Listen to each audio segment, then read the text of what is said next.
Koronavirüs hanu çawa belav dibe û em ê xwe çawa biparêzin. Covid-19 nexweşiyeke vegire ku mirov cara yekem pê dihesin.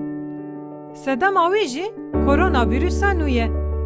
Dema mirovên bi virüsketî diaxivin, dikuxin, an jî dipişkin, dilop ji devê wan dertên. Û ev virüs jî piranî bi vî avayî derbasî mirovên din dibe. Ev dilop dikarin li dev an jî pozê mirovên derdorê bikevin. Ev dilop dikarin nêzî mîtroyekê biçin û xwezûka bi ser tiştan ve bizeliqînin. Virüs li ser tiştan dikare heta kengê bî jî nayezanîn. Ji ber vê jî divê mirov derdora xwe û ciyên ku mirovên bi virüs ketî hene bi rêk û pêk paqij bike. Em destên xwe didin gelek tiştan û dibe ku virüs li ser van tiştan hebin.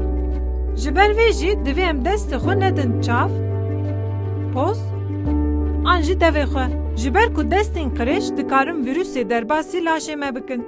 Dema em dikuxin an jî dipişkin, divê em enîşka xwe an jî desmalekê bidin ber poz an jî devê xwe. Heke desmal bê bikar anîn, divê em vê desmalê zûka bavê jin çoktan keke devgirtî.